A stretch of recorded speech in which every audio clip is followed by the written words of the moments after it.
मिलाकर इनकी अगर उन खराब बातों को लेकर लोगों को ये समझाया जाए कि भाई ये ग्रंथ कुछ और नहीं है, मानवता विरोधी है, पूरे के पूरे को हम डिस्कार्ड नहीं करें। कुछ अच्छी बातें भी हो सकती हैं, भाई भाई का प्यार कैसा हो, माँ बाप के प्रति कर्तव्य कैसे हो, वो बातें ठीक है। लेकिन जहाँ वो विभेदकारी बातें करते हैं, जहाँ पर वो डाली गई हैं चीजें, वो मानवता विरोधी हैं। उनको आप नहीं कह सकते कि ढोल गंवार शूद्र पशु नारी आज भी वैसा ही लागू होगा।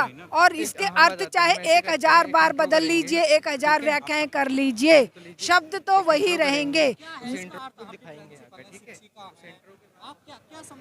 मैं बताती हूँ, बचपन से हमने जब पढ़ना सीखा तो पिताजी हमारे घर में, क्योंकि एक धार्मिक वातावरण था, पिताजी ने रामचरितमानस हमें सबसे पहले पढ़ना सिखाया।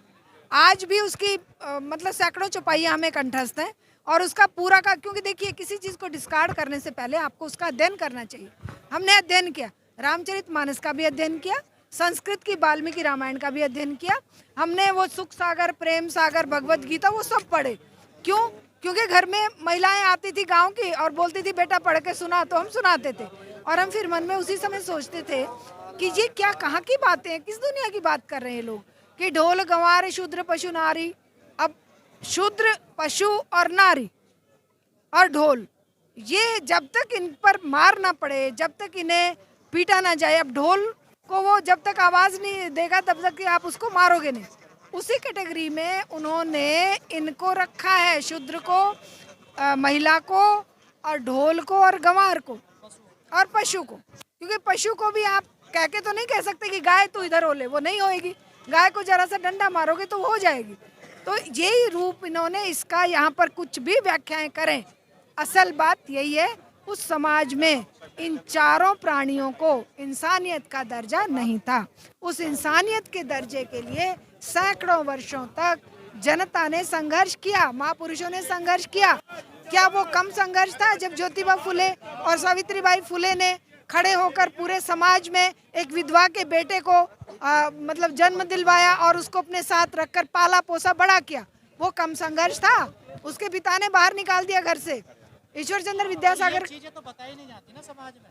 हम बताते हैं ना, आप और हम है ना। देखिए, दिया तो एक ही बहुत है अंधकार को काटने के लिए। हम दिए के रूप में समाज में उन महापुरुषों की ज्योति को प्रकाशित करेंगे। हम उन महिलाओं की कुर्बानी को, सावित्रीबाई फुले की कुर्बानी को, हमारी और महिलाएं जैसे प्रीतिलता वाद्देदार की कुर्बानी को, हमारी और बहनों की जिन्होंने नव जागरण में नए समाज के निर्माण के लिए कुर्बानियां दी। हम कहेंगे झांसी की रानी भी बहुत महान थी, लेकिन झांसी की रानी का संघर्ष एक सामंती व्यवस्था में, सामंतवादी व्यवस्था को अपने राज को बचाने के लिए था। लेकिन जो संघर्ष ज्योतिबा फुले, सावित्रीबाई फुले का, या जो संघर्ष इन महापुरुषों का था, वो संघर्ष था। तो आपको डर नहीं लगता, आप जिस कुल से आती हैं, आप उसके खिलाफ बगावत कर रही हैं? देखिए, हम बगावती हैं क्योंकि हमारे खून में उन महापुरुषों के, देखिए आपको मैं एक सही सीधा सा सिद्धांत बताती हूँ। सत्ता में बैठा, चाहे कोई दलित है, चाहे कोई महिला है, चाहे कोई भी है, वो आम जनता को मूड गंवार और बेबस रखेगा ही रखेगा। और उसके लिए वो निर्माण ग्रंथों का करेगा, उसके लिए वो नए नए तरीके निकालेगा। और ये सत्ताधारी और सत्ता से विमुक्त लोगों का लड़ाई है। उसमें आज आप देखिए, जो दलित सत्ता में पहुंच गए, उन्होंने क्या दलितों के कल्याण का काम किया? नहीं किया। क्यों? क्योंकि वो सत्ता में पहुंच गए। तो ये लड़ाई है सत्ताधारी और एक सत्ता विमुक्त लोगों की। नहीं,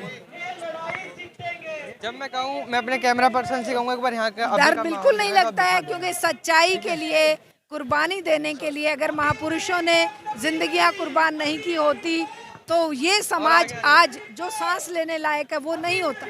आज ये कानूनन संविधान निर्माताओं ने कितना संघर्ष किया, बाबा साहब ने कितना संघर्ष किया ये जीवन मूल्य संविधान में स्थापित करने के लिए। बोलोगे तो तुम या तो कम्युनिस्ट हो, या तुम आतंकवादी हो, या तुम देशद्रोही हो, या तुम मुसलमान हो। तो ये तमगे हम लेने को तैयार हैं। क्यों? क्योंकि हमें इस समाज को एक सुंदर समाज बनाना है, एक जागरूक समाज बनाना है, एक डेमोक्रेटिक समाज बनाना है जहाँ किसी तरह का भेदभाव ना हो। वो लोग जरूर कोशिश कर रहे हैं, लेकिन देखिए एक सच में और झूठ में बहुत बड़ा अंतर होता है। सच बहुत ताकतवर होती है और ये तो सच, ठीक हुआ है, ये लेकिन हम हमारा एक दृढ़ विश्वास है कि ये सच एक दिन इस झूठ को धराशाही करेगी। लोगों की तो जिम्मेदारी है ना कि वो सच को बताएं। वो तो सच को नहीं बता रहे। क्यों नहीं बता रहे? क्योंकि वो कायर हो गए हैं। उन्हें अंदर से पता है, लेकिन वो कायर हो गए हैं छोटे छोटे लालचों में।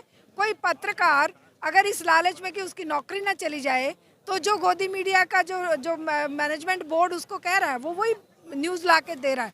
वो उसको वैसे ही वो जो सुधीर वो और फलाना ढिकाना जितने भी हैं, वो सारे वही काम कर रहे हैं, क्योंकि वो बेचारे, उनको कोठी कार चाहिए, उनको नौकर चाकर चाहिए, उनको सत्ता में कुछ दखल अंदाजी चाहिए। नेताजी सुभाष चंद्र बोस जैसे, उनकी हम 125-26वीं जयंती मना रहे हैं। आईसीएस के पद को ठोकर मारने वाले लोग ही समाज परिवर्तन करते हैं।